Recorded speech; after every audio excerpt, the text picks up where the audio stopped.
bom, pessoal do canal Diálogos por Cristo? Estamos aqui para mais um bate-papo descontraído, para a gente falar de assuntos interessantíssimos. Quero aproveitar e pedir para você dar o seu like, se inscrever no nosso canal. Não deixe de... Pode dar o dislike também, que também está valendo. Aquilo que seu sentimento achar. Mas eu acho muito difícil você dar um dislike hoje, porque eu estou aqui com a Tânia Leal, que é uma pessoa que eu tenho o prazer de ter no meu círculo de convivência, que eu conheço há muitos anos, e que é uma pessoa que eu diria para você, como fala um jogador de futebol famoso, está num outro patamar. E, Tânia, eu quero te agradecer primeiro pela sua disponibilidade. Eu sei que sua agenda é muito concorrida e é uma honra para a gente estar recebendo você aqui. Tá? A Tânia, ela é formada em física, matemática, ela é formada também, Tânia, como é que... Astrogeofísica. Astrogeofísica. Trabalhou sempre na área de tecnologia, inovação, trabalhou em empresas como SAP. Hoje ela é head de ciência de dados de uma empresa. E, Tânia, por favor, eu quero que você termine de se apresentar, fala com o nosso público aí um pouquinho de você. Tá bom, Fernando, super obrigada pelo convite, eu fiquei super honrada, né, quando você falou comigo. Você também é uma pessoa queridíssima, né, em todos os aspectos, não só no profissional, mas também no pessoal, como amigo, como parceiro de negócios, né, e isso é muito importante hoje em dia. Eu realmente fiz um mestrado de astrogeofísica, que não todo mundo pergunta o que é isso, né? Mas astrologia não, nada a ver. Mas, efetivamente, o posicionamento dos astros, das estrelas, de fases lunares e uma série de coisas, tem os seus impactos aqui na Terra, né? no nosso mundo, quando a gente trata de equipamentos, eles sofrem variações de medição, por exemplo, e a própria maré muda, né, com a Lua. Então, todas essas coisas são estudadas dentro da astrogeofísica. Então, os efeitos que essa energia que está fora do nosso planeta, né, ela tem sobre o nosso planeta, de uma certa forma. Então, foi um curso diferente, eu diria. E depois eu vim para o mercado financeiro, trabalhando em tecnologia e processos, e depois para empresas de tecnologia, consultorias, tive a minha consultoria, e hoje trabalho, trabalho com algumas empresas. E hoje estou trabalhando como head de ciências de dados, dentro da TEIC, e fundei com alguns amigos o Instituto da 23, que é focado para a formação de profissionais para a área de inovação, esse mundo novo que a gente está vivendo, da sociedade 4.0 ou 5.0, né? Os países já estão lá na 5.0, então é um mundo diferente e o Instituto veio para formar profissionais dessa área, né?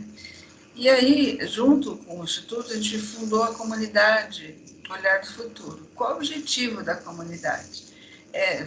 Levar conhecimento para todos. Esse é o nosso objetivo. Então, nós temos um canal no Facebook, temos no LinkedIn, tem grupos, né, de WhatsApp.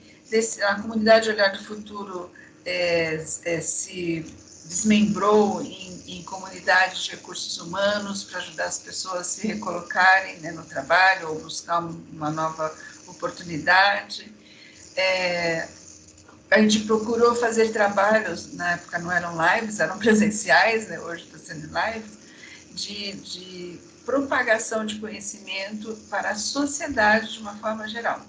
Então, a gente está falando do alto executivo da empresa para as pessoas que moram em comunidade. O que é inovação? Quais os impactos da inovação na vida dessas pessoas? Porque vai ter, né? Já está tendo. Então, a gente procurou, com a comunidade Olhar do Futuro, levar essas informações. O Instituto veio para formar pessoas para esse mundo novo. E aí veio a outra atividade que eu faço, que é muito importante para mim, que é de preparar pessoas, preparar mulheres para trabalhar em novas profissões, né? Então, mulheres na tecnologia, que são muito poucas, né? Mulheres que ficaram muito tempo, de repente, paradas, criando seus filhos, fazendo alguma outra coisa, cuidando dos pais, e num determinado momento quer voltar para o mercado de trabalho. E para meninas que estão começando ou pensando em trabalhar alguma coisa, fazer mentoria para auxiliar no processo de decisão de atividades que elas possam querer seguir. Então, no Instituto, a gente tem um programa desenvolvido para mulheres, onde elas possuem desconto, possuem um acompanhamento, possuem um hunting que vai ajudá-las a entrar no mercado. Todos possuem, né? Mas a mulher, a gente tem um programa específico para elas. E a gente fez a mesma coisa para aposentados, pessoas aposentadas que se sentem aptas e que estão aptas para poder continuar no mercado de trabalho. A gente faz a mesma coisa com essas pessoas. E além do Instituto, eu faço parte no Grupo Mulheres do Brasil, que foi fundado pela Luísa Trajano, com mais 40 empresárias, onde a gente tem ali vários pilares, várias células de atuação na sociedade, de apoio à mulher e apoio à sociedade, de uma certa forma, né, bem fortemente. E faço parte dos eventos do Women Data Science, né, que é promovido pela Universidade de Stanford em vários países do mundo. E aqui no Brasil, o grupo que faz esse evento, ele está aliado ao Grupo Mulheres do Brasil, e aí eu acabo participando desses eventos, né, para poder estar falando um pouquinho sobre isso. Nossa, mas aí tem tanta pouca coisa, hein, Tânia? É pouca coisa, hein? Sobra tempo para cuidar da casa ainda, do marido, da mãe. Tânia, ouvindo você falar, eu vejo que tem tudo a ver com a temática que nosso programa está tentando levar para a sociedade, né? Que é criar pontes. Não à toa, eu estou num cenário que tem uma ponte. A nossa vontade é criar pontes de diálogo. E a gente está se baseando nesse período quaresmal, né, que o cristão vive, principalmente o cristão católico. Eu acho que você tem, né, uma formação católica e espiritualizada, né, com Kardec, a gente conversou já sobre isso. Então tem tudo a ver. Você faz um trabalho que você cria pontes, né, já percebeu isso. E dentro da sociedade de hoje, eu queria que você discorresse para a gente um pouquinho, porque muito se fala de unidade, fraternidade, diálogo, amor, e você está no campo da inovação tecnológica, está no campo de tudo aquilo que está acontecendo e está por acontecer. E muitas pessoas falam assim, que talvez, né, tudo isso que está acontecendo com tecnologia vai trazer, ao invés de trazer uma unidade, uma fraternidade, vai trazer uma disrupção, não no sentido de disrupção tecnológica, mas humana. O ser humano vai deixar de ser ser humano, Tânia? Existe essa possibilidade? A gente tem que ter medo das inovações, de tudo isso que a gente ouve falar, criptomoeda. Você é uma cristã, então, como cristã, você tem conceitos cristãos, né? E nada melhor do que uma pessoa como você para abordar um pouco desse assunto para a gente. O que você tem a dizer para a gente sobre isso? Então, vou contextualizar assim. Eu fui criada na Igreja Católica, né? Minha mãe era católica, então nós frequentávamos a Igreja Católica, fiz primeira comunhão, fui crismada, e nós frequentávamos a Igreja Batista ao mesmo tempo, porque meu pai era batista. Então, nós íamos na missa de manhã e no culto à noite, que eles nos levavam. Eu fiz isso durante algum tempo. Isso é bacana, né? Porque você acaba, assim, talvez por isso que para mim é muito forte que Deus é um só, Cristo é um só, a Bíblia é uma só, o amor é um só, né? Não há diferenças entre as igrejas. E quando eu cresci e tal, por conta de algumas crenças minhas, o kardecismo também entrou eu digo que é uma panelinha cheia de dogmas diferentes, né? Mas que todas levam para o mesmo lugar, que é o cristianismo, a crença em Deus, a fé, né? A fé é muito importante, ela tem que falar mais alto do que religiões e do que pessoas, né? Tânia, só interrompendo, sabe o que eu acho incrível falar com você? Porque você é uma pessoa que tem fé em Deus. Então, a conversa com você é muito interessante, porque a gente consegue enxergar essa congruência entre fé, inovação e ciência. Pode continuar. Obrigada. Então, voltando aqui à sua pergunta, quando a gente traz inovação hoje no jeito que ele está formatado, tudo é um processo de evolução, né? Então, a gente passou pela Revolução Industrial, a gente está vivendo uma nova Revolução Industrial, que é a chamada 4.0, porque nós já vivemos outras. É óbvio que quando as pessoas olham para isso, a gente, e eu também passei por isso já, até entender que não, né, tudo sofre adaptações, a primeira coisa que a gente olha é com reticência, né? Tipo, nossa, esse negócio vai mudar, vai trazer coisas que não vão ser boas. A gente está falando de robôs, né? Todo mundo se preocupa com robô, lembra do Exterminador do Futuro. Eu mesma, às vezes, fico assim, ai meu Deus, será que a gente vai chegar naquele momento? Mas esses robôs são feitos pelo ser humano. Então, se a gente tiver um ser humano fraterno, amoroso, pessoas sempre pensando em levar o melhor e fazer o melhor, é óbvio que esses robôs não vão ser programados nem vão ser desenvolvidos para o mal. Eles vão ser desenvolvidos e tratados sempre para fazer o bem. Então, a gente precisa melhorar a sociedade, né? Isso não tenha dúvida. Então, a inovação é algo extremamente importante, porque a gente está falando, vamos usar o momento do Covid, nós estamos falando de uma doença que apareceu, que em menos de um ano nós tínhamos uma vacina. Isso não existia na nossa história. Isso só foi possível com a chegada da inovação tecnológica. Isso possibilitou que essas coisas pudessem acontecer. Que as ciências, né, que as pessoas, que os cientistas, que os pesquisadores pudessem gerar algo que fosse numa velocidade tal que auxiliasse a sociedade e a humanidade. Então, a inovação, ela tem que ser olhada com cautela, não há dúvida. Ela passa por um processo de transformação profissional e transformação social e pessoal. Eu acho que até o social ele é decorrente do pessoal, ou o inverso, depende.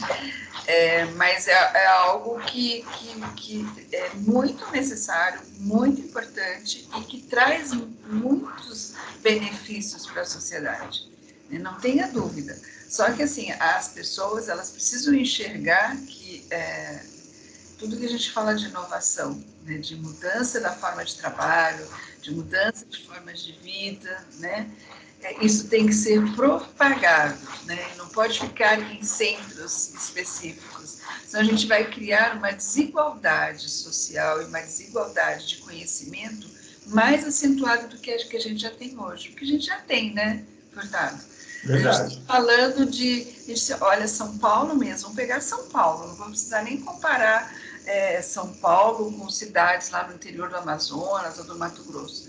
Vamos pensar na cidade de São Paulo, a desigualdade está dentro da cidade.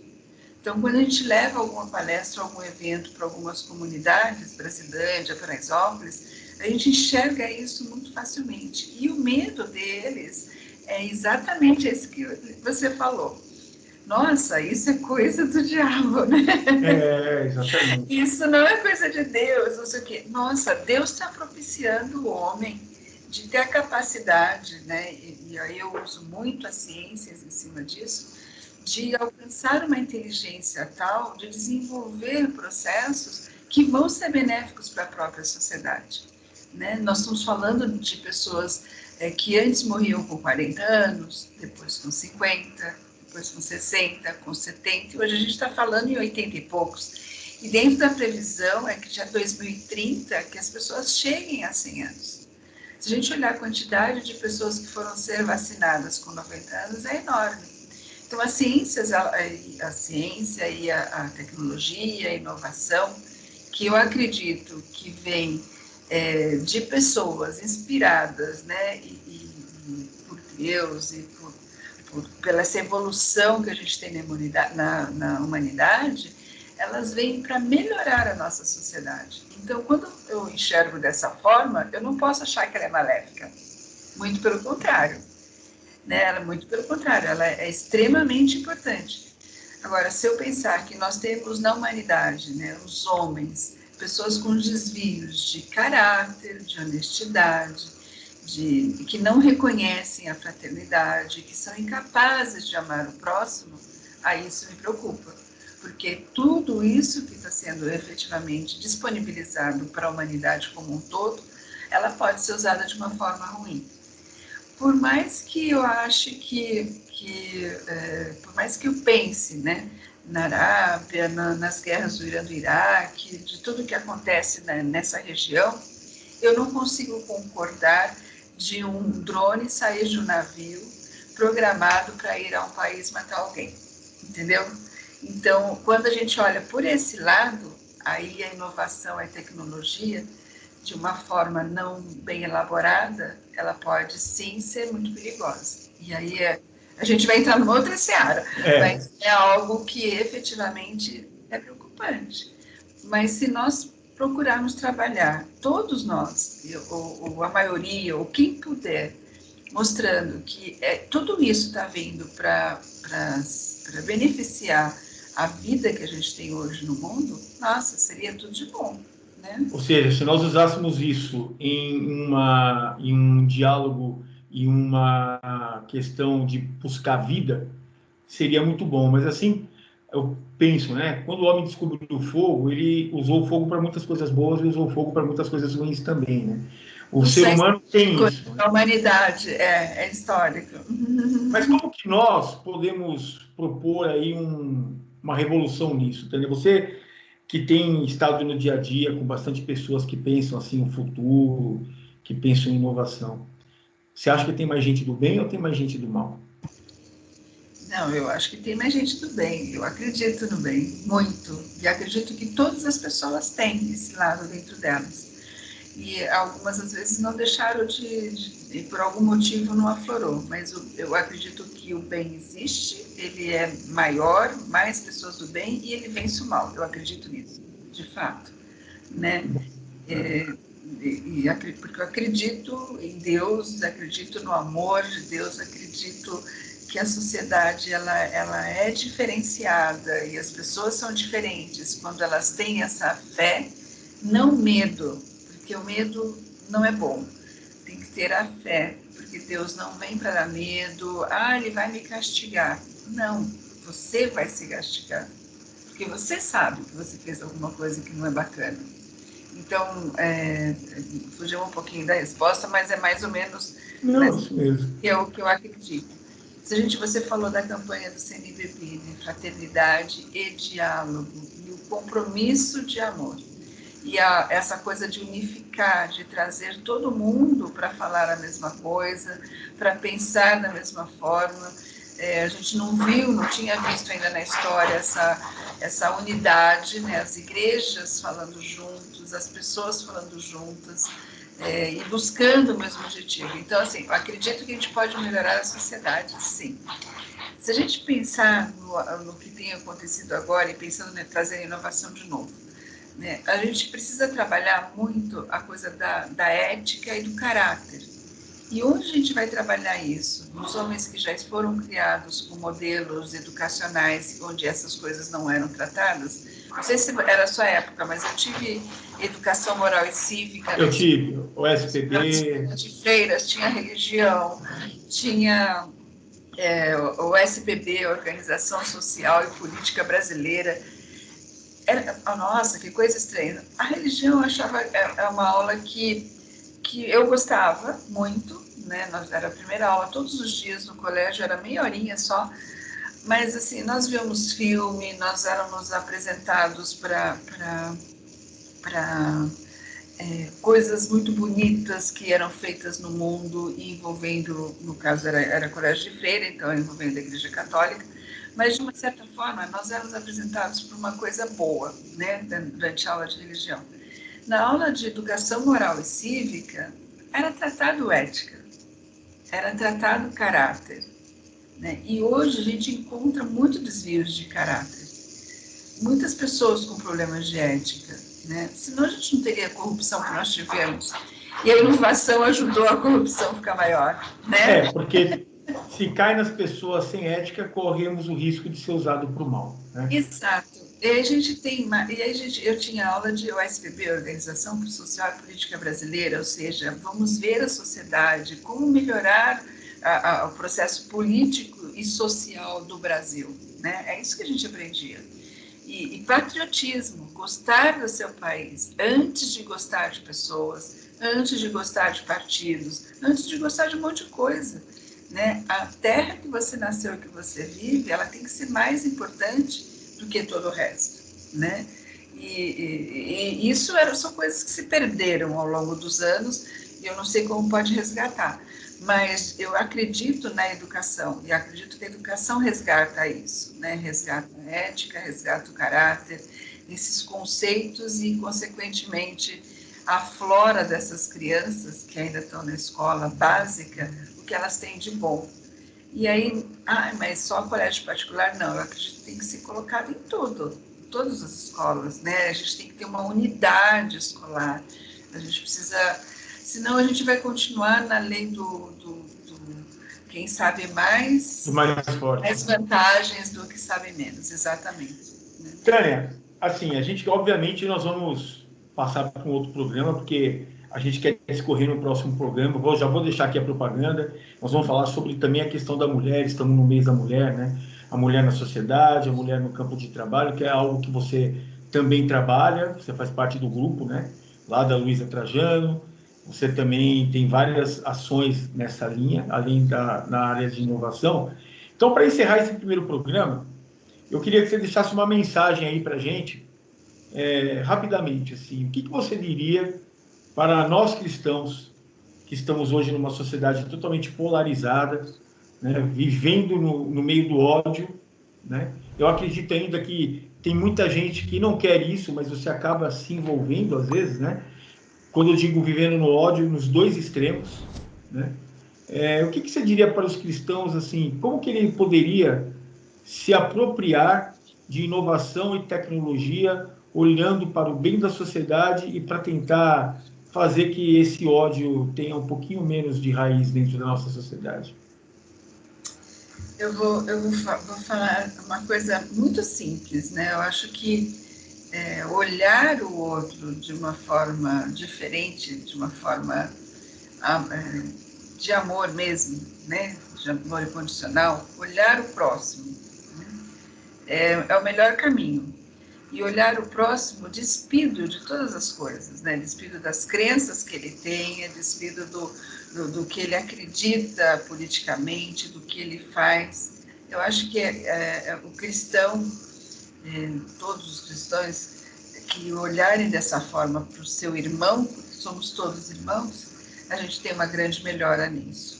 Quando a gente pensa em inovação, na hora me veio o Facebook quando você estava falando, porque o Facebook, ele se tornou, Instagram não tanto, mas o Facebook... Um campo de guerra, né? Isso, um campo de batalhas, né? E as pessoas passaram a não se ver, elas deixaram de se ver, né? E antes era um lugar muito... até um pouquinho cor-de-rosa demais, né? Mas era um lugar agradável, onde você revia amigos, encontrava amigos que não via há muito tempo, trocava informações.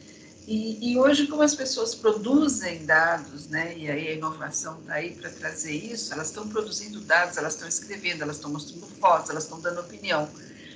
A intolerância é algo que ficou muito evidente, né? As pessoas não toleram pensamentos diferentes. Então, acho que o cristão ele precisa olhar o próximo e entendendo que o próximo tem opiniões diferentes da dele, sim. Então, vamos nos apropriar. É importante a divergência. Então, né? vamos nos apropriar da tecnologia, do Facebook, para jogar amor no mundo, certo, Tânia? Exatamente. Tânia, nós vamos encerrar aqui esse primeiro programa. Eu não vou deixar você se despedir. Eu não vou deixar você agora falar um pouco de como as pessoas podem acessar, principalmente o Instituto Da Vinci, né, que é uma coisa linda que você faz, para a gente ir para o próximo programa. Pode ser? Fechado. Por enquanto, obrigado, pessoal.